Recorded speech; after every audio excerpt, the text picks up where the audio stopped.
What's up, everybody? Welcome back to another episode of Rams Brothers. I'm your host, Dean, and I'm joined, as always, by my brother and the other great host of this show, Nick. And today we want to talk about the top 5 off-season storylines that the Rams could be facing over the next couple of months into OTAs and into mini camps and all that good stuff. But before we jump into all that, first and most importantly, how are you, my good brother? I'm good. I love the new intro. It makes us feel really official. I'm a big fan of that. Short, sweet, to the point. No more 1-minute intro video like we had a couple of years ago. Yeah, nobody likes long theme songs anymore. But, we grew up with Fairly Odd Parents and Phil the Future and some of the best. And now they just want it really tight.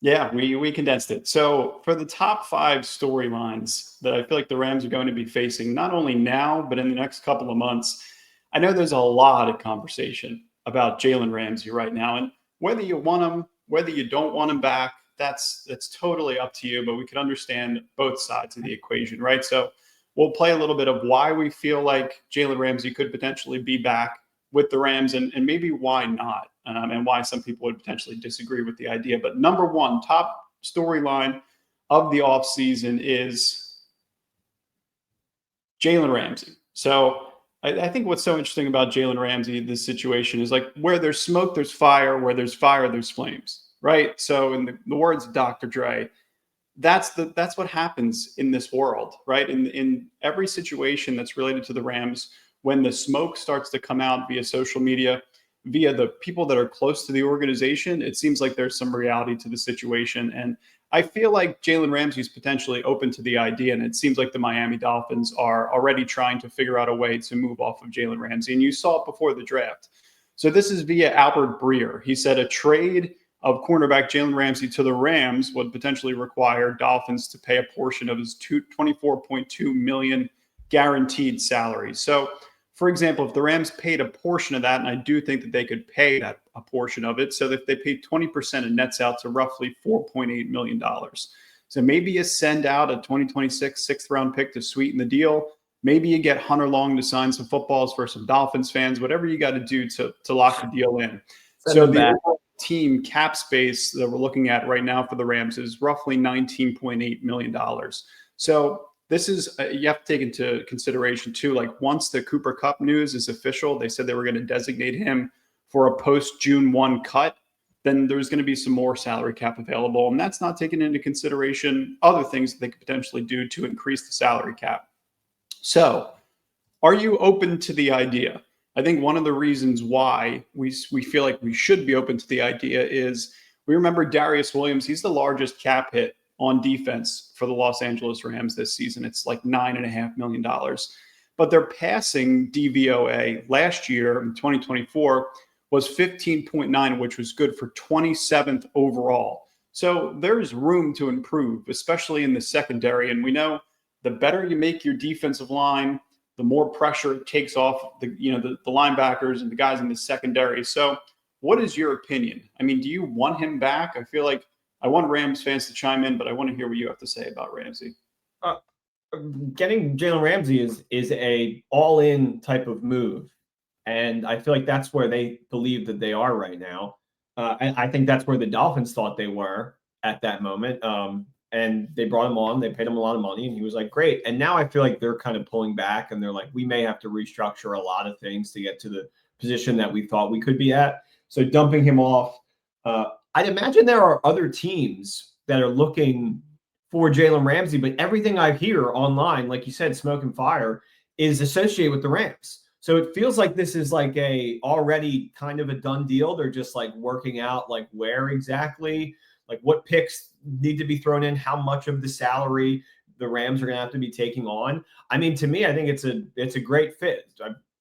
Down the line, like Ramsey was great for the entire season. I feel like the Super Bowl and the game against Tampa Bay, that 2021 season, he kind of like was a little shaky, even though there was that blatant missed offensive face mask that was never called. But I still think he is like a top caliber guy that you want to bring in. And for him just to go from Florida to LA to Florida to LA again, I think would be a fun full circle for his story. Yeah, that's a good point. And I'm going to name 2 other teams that I feel like could potentially be contenders, one of which is the San Francisco 49ers. You see them start to bolster up their defense, when they're dominant on the line of scrimmage. Again, it makes them obviously a better organization in totality, and that's the successes that they've had. But it's another thing. You have an older cornerback that has the versatility on the back end that can play inside, outside. That's what most teams want. And then the Eagles, too, are another one potentially with the match with Vic Fangio. But I think that the two examples that you gave, Mike Evans and T. Higgins in the playoffs in 2021, those are both outside X receivers. But if you move him into a joker role, into the slot, that's what the Rams have liked to be able to do, with the versatility with Jaylen Ramsey. And I think that that's probably a good role for him to have that inside-outside versatility depending on the sub package. I mean, you got a couple of aging cornerbacks in Darius Williams, and then you bring Jaylen Ramsey back. I think he's going to be 32 this upcoming season. So it would definitely be an interesting move. I just think the numbers have to be right. If the numbers are right, there's no reason why he shouldn't be back in Los Angeles. And I would love the back and forth between Verse and Ramsey, all the offseason content. Those two are two of the loudest people in the building. I think that would be great entertainment. I think with Ramsey, you're not signing up for a 5 years situation. And I feel like, maybe we'll touch on this later, but Ramsey's a window type player. If you feel like your window is open, you go out and you get somebody like that. And that's where I feel like they are right now. So yeah, he's 32 and he definitely had his injuries in Miami, but you got to hope and pray, like OBJ, that the knee doesn't just explode at the worst possible time. And I don't, that's not a injury history of Ramsey's, right? That was something that was more aligned with Odell Beckham Jr. And they agreed, there's nothing structurally left in the knee. Let's ride this thing out with Odell Beckham Jr. until the wheels fall off, was the direct quote. So you're not dealing with the same kind of thing with Jaylen Ramsey. No. The wheels definitely fell off, though. They fell off, but we were able to, push the car to the finish line. You're right. It is a window type move. So this second one I think is really interesting, and it's probably going to cause a lot of controversy amongst Rams fans, and it already has on social media. Number 2 is Kyren Williams. So the Kyren Williams situation is really interesting. So this is via an article from Jordan on The Athletic. And it was kind of buried towards the bottom of one of her later articles that came out about the draft. But she wrote up that the biggest question mark for the Rams this upcoming season with the draft pick of Jarquez Hunter is that the Rams will generally pick up a running back in each draft. We know that over the last 8 seasons they've done so. But the Rams leaving their meeting with agent Drew Rosenhaus in March, which is Kyren Williams' agent, still apart on the number for a potential Kyren Williams extension. Plus, we mentioned the Jarquez Hunter selection does raise questions as to whether that will ultimately get done at some point or put pressure on Kyren Williams' camp. So Kyren Williams is in the last year of his rookie deal. So his salary cap number is starting to spike up a little bit. And you tend to see that with rookies in that situation. But this is via Sleeper. At Sleeper NFL, Kyren Williams had 316 rushing attempts last season. He only ran for 15-plus yards 6 times, which is 1.9% of his 316 rush attempts. And Kyren Williams had the second most fumbles amongst all running backs in the NFL. So a couple of extraordinarily concerning stats. We know Kyren Williams was a 5th-round pick. He didn't run a fast 40 time. He doesn't have breakaway speed. But you drafted somebody in Jarquez Hunter, who I think a lot of Rams fans feel like he could potentially be that guy. Ran a 4.4 40. You saw what Blake Corum was able to do when he got some touches. And, these plays, these explosives weren't called back via Hunter long holding call or whatever it may be. You need a kind of a change of pace back to be able to hit some home runs. And I think most Rams fans don't entirely agree with the fact that Kyren Williams is ever going to be able to do that. I think if you can work on explosives and some ball security things and really prove yourself, Les Snead has talked about how he feels like he is the epitome of a Los Angeles Ram. You see him in the locker room, but it's easy to be concerned, I think. There's so much to love, Marshall Faulk. He's a huge Marshall Faulk fan. He was a St. Louis Rams fan growing up. He always gives his mom balls, all of the ancillary stuff, the work he puts in outside the field. It's great. He truly is a Los Angeles Ram, and you have to love and respect that. At the same time, It's very similar to me. This is going to be a wild call out to the Indiana Pacer legend, Lance Stevenson. I'm You remember interested when? to hear how you tie this together. So he was always like, at times he was the best player on the team and he was the reason why you were there. And then at other times he is 100% the reason why you would lose a game. And it's like Russell Westbrookian, where you're like, oh my God, like you are doing so much good. And then all of a sudden, like you're trying for like a logo 3 and you like fumble the ball in like the biggest stage possible. Then you fumble again. And it's like you can't get out of your own way. Like you can't seem to like you have obvious kryptonite that everybody can kind of poke, and it works, and it stops you from hitting that next level. The breakout part, like the fumbles, I think like if they're not like if that seems to be obvious in the first couple games of the season and it's like not going away, I think that's something they may even address during the season and like be like, hey, we're this is not working for us. Like we're going out, we're getting a running back. You may even be part of the package, which sucks. But like the breakout thing, we didn't see it from Quorum last year either. I think, especially as Rams fans who just like were like Los Angeles Rams fans who grew up with Todd Gurley, it's hard to watch the running back play be abysmal for as long as it has been. And it's Kyren's obviously above abysmal, but it's closer to, I think, abysmal than it is to like greatness. I think if you're hitting home runs, you can get away with some of the fumble stuff. If you're not hitting home runs, you can't fumble. Simple as that. You can't do both. You can't not hit explosive and fumble. Yeah. Like, sorry to cut you off, but like you're scoring like you're getting those obvious like, 1st and 5, and it's like then you score like the touchdown on that, and it's like, okay, like we probably didn't get that either way with like a pass or something. But it's like you're never getting like the 30 to 35. You're right. You're never hitting the home runs. Where like what do you think they're going to do with Kyren throughout the season? Like do you think this is a make or break season? I think they're going to keep it going with Kyren. I do not think they're going to re-sign him.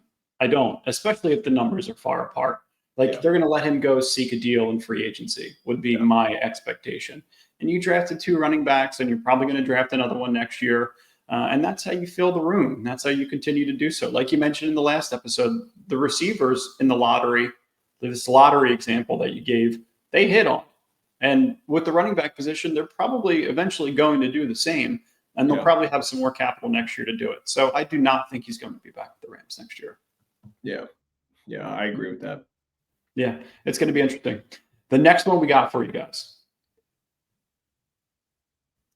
Rob Havenstein and Tyler Higbee. Nick, isn't their last year in Horns? So these 2 contracts, I think, are something to kind of keep an eye on. So they're both signed through 2026. Well, I don't know if so Havenstein and both Tyler Higbee are signed through 2026. So Tyler Higbee signed an extension in 2023, which I think confused a lot of Rams fans. And then Rob Havenstein signed an extension in 2022, which did not confuse a lot of Rams fans, considering he's been a staple throughout St. Louis. Los Angeles has been here for, I think this is year 11. He's going to be suiting up for the Rams. So I think the cap numbers are something to keep an eye on. So you look at Tyler Higbee's extension, the 2026 number does not hurt them whatsoever to keep him on the books. It drops severely from this year to next year. So it goes from $8.7 million in 2025 to $2.1 million in 2026. So Rob Havenstein's contract essentially does the same thing. So it gives them an opportunity to get out of both. And you heard Les Snead on the Pat McAfee show just recently talk about the future of Tyler Higbee while drafting Terrence Ferguson and their ability to run 11.5 personnel, 12 personnel, or whatever they want to call it, have multiple tight ends on the field. So I think the project for this year makes a ton of sense to keep Tyler Higbee in the building. You teach the young kids, the Davis Allens and the Terrence Fergusons of the world. You have Colby Parkinson and Tyler Higbee with the ability to do that. So you have some versatility in the tight end room. But the Rob Havenstein situation, I think, is a little bit more concerning because you don't have the depth behind him right now. So that would be something you want to keep him in the building for 2026 and try and see if you could bring in some legitimate depth behind him to eventually start there. Well, the Tyler Higbee of it all is interesting because when he was not playing last year, like the tight ends were never, the level of what Tyler Higbee brought to the table. So hopefully this year, the first pick that you use in this draft is to get a tight end. Like that kid like comes out and shows up, and then you're like feeling really good. And then you probably do move on from Higbee after that. Havenstein, he's been like throughout all of his time as a Ram. I feel like it's like he is like always consistent. Or you always know what you're going to get. He's been around for so long, and moving on from him would be detrimental to the offensive line, I think. But I mean, they've done a great job at addressing the interior offensive line. Like there's good depth there. You see guys like Coleman Shelton, Bo Wimmer. You see Willie Lampkin, an undrafted player. There's legitimate depth behind Kevin Dotson and Steve Avila. You saw them pay a ton of money to Jonah Jackson last year. They got depth at the center position. But they don't have good depth on the exterior positions. You got KT Levinston, Warren McClendon, Joe Noteboom is no longer here. Praise the Lord. But you still don't have good players behind your most important positions, protecting Matthew Stafford's blind side, and then also his front side with the right tackle position. So I wanted them to address it in the draft this year. They didn't. So I think it's a situation where we're going to ride Rob Havenstein as long as we possibly can. And I think 2026, after that year, would probably be the last year that he's in the building. And sorry for that pause moment, but you know where I'm trying to get at. I think it's time for one of us to buy a throwback St. Louis Havenstein jersey, just because every episode we talk about how he's been on the team for so long. Yeah, but I mean, they can't play football without him. They were terrible without him last year. So poo. Flashbacks. Yeah, I know it's terrible. So this next one I think is really interesting. So number 4 is going to be what the Rams are going to do with their 2 first-round picks next year. Number 4, I got a good clip from Jordan from Heed the Call. So they did like an NFC episode where they talked through all of the NFC teams, the draft outlook, the future of each team. And Jordan had like a 2-3 minute window of what she wanted to talk through related to the Los Angeles Rams. We know she's the best beat reporter in the game. We're definitely going to try to get her back on the podcast.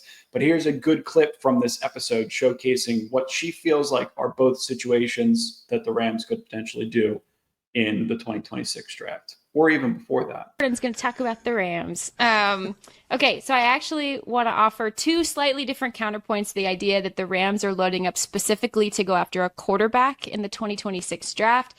1, they may not even have one of these picks ahead of the trade deadline, depending on how their own season and Atlanta's season is going. If they're winning a lot and Atlanta is winning a lot, they may trade it for a star who can help them go on a playoff run because that pick would be lower. If Atlanta is not winning or they look shaky, they'll keep the pick. I also would not rule out anything with this team, including stockpiling up to get a rookie. But the other reason counterpoint I wanted to offer is that I actually don't have much proof that Sean McVay can develop and has the patience to develop a rookie quarterback long term. And there's a level of understanding and information that he's grown accustomed to with Matthew Stafford over the last few years, a level of pace that he's used to working at.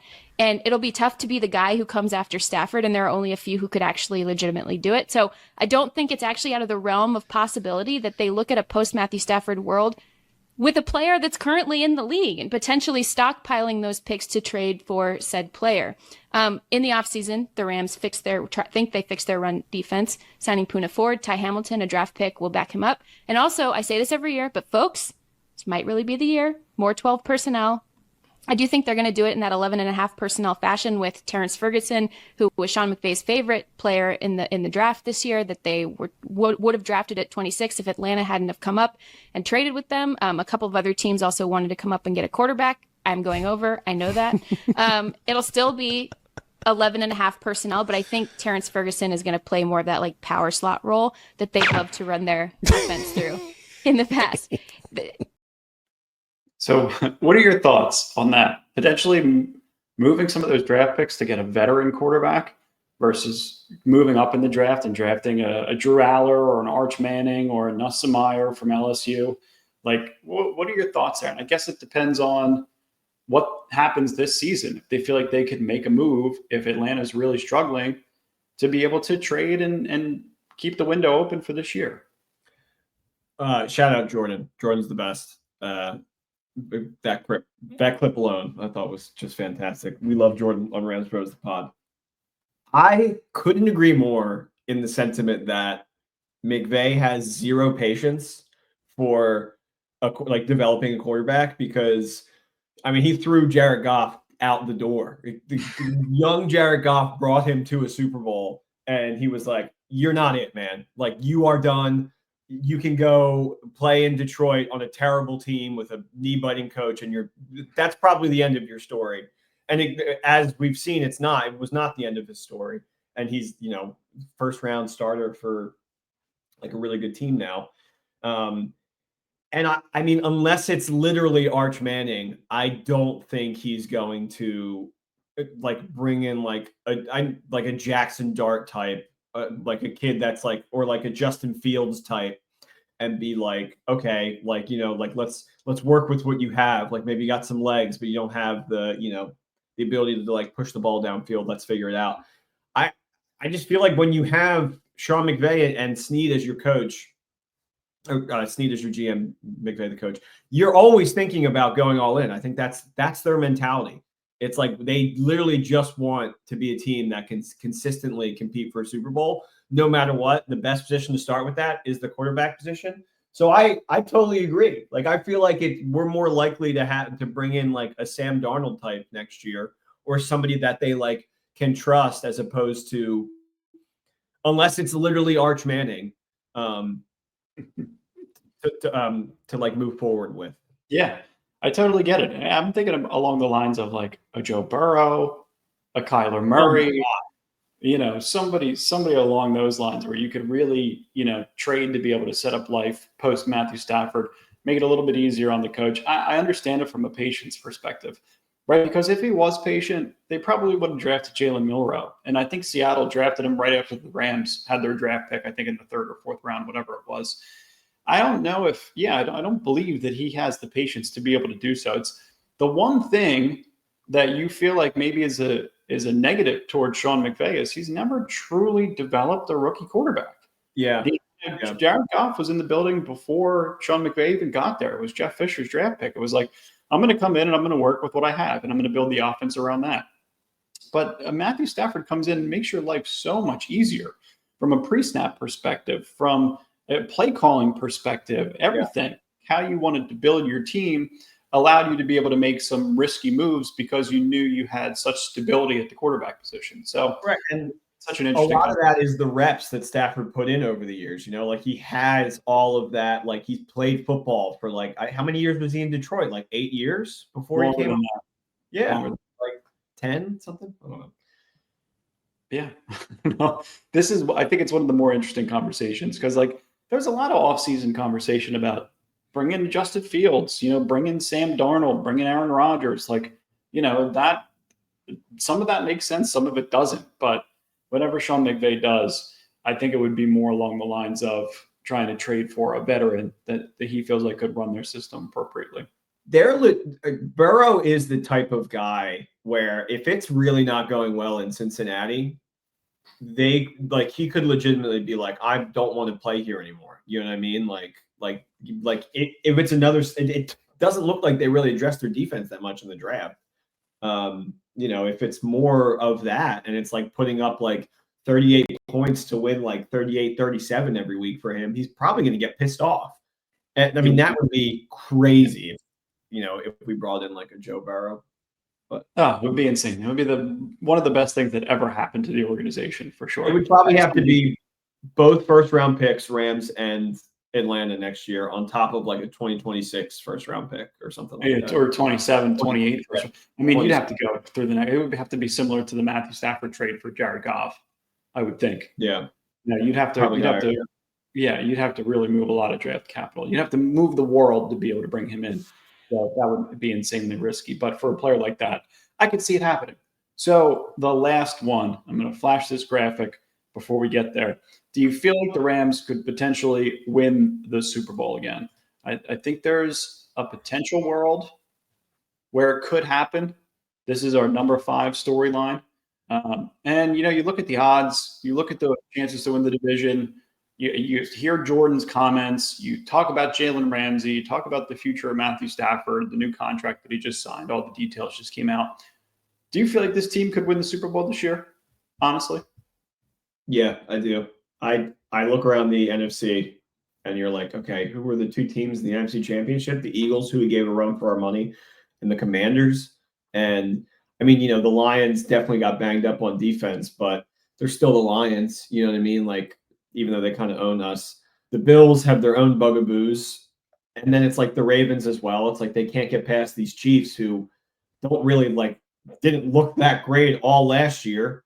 And then like the other teams before us, the Niners, Packers, and Bengals, I feel like we're better than all 3 of those teams. So, yeah, I mean, I feel like the Rams Super Bowl odds are shockingly low, even though they are a top 8 team.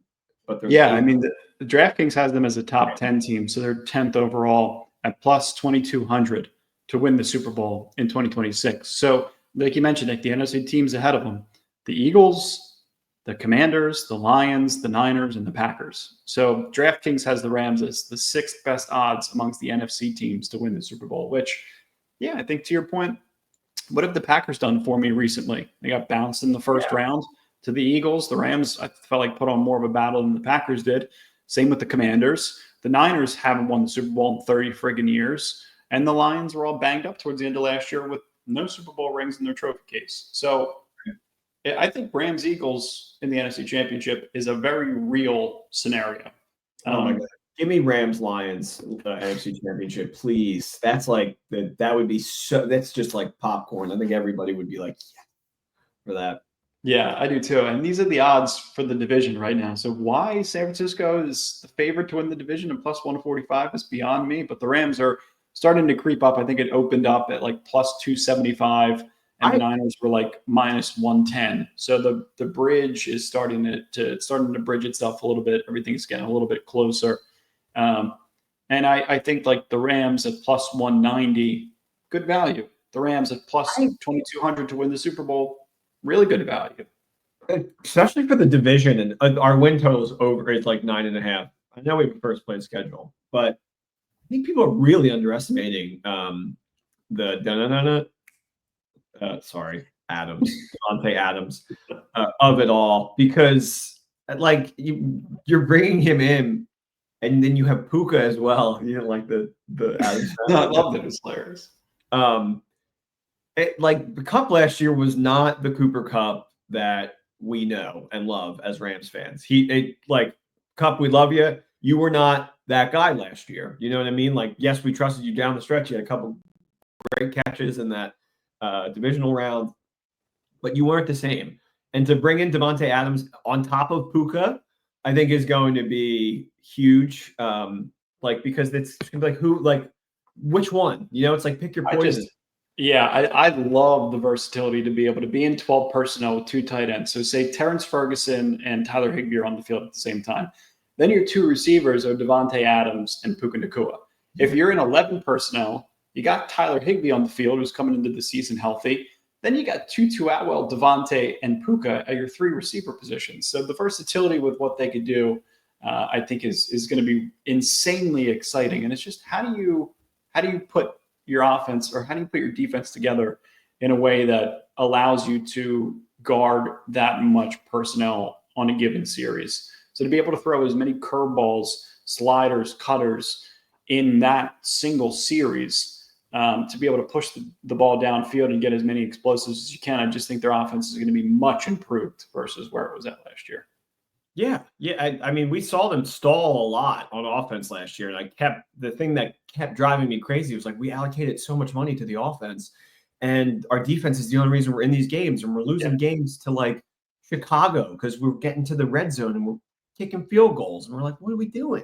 But then obviously, they figure it out and take away a couple Kyren fumbles in that divisional round, and could be sitting here talking about the Super Bowl champs Rams of last year. Yeah, it's going to be a lot of fun. I think the red zone efficiency is another huge thing. Red zone and explosives. And I think you addressed that in the draft. You addressed it with Devontae Adams. You brought Tutu Atwell back. So I think there's a lot of fun to be had. We appreciate you guys. Thanks so much for the support on the last episode. The numbers continue to rise, which we greatly appreciate.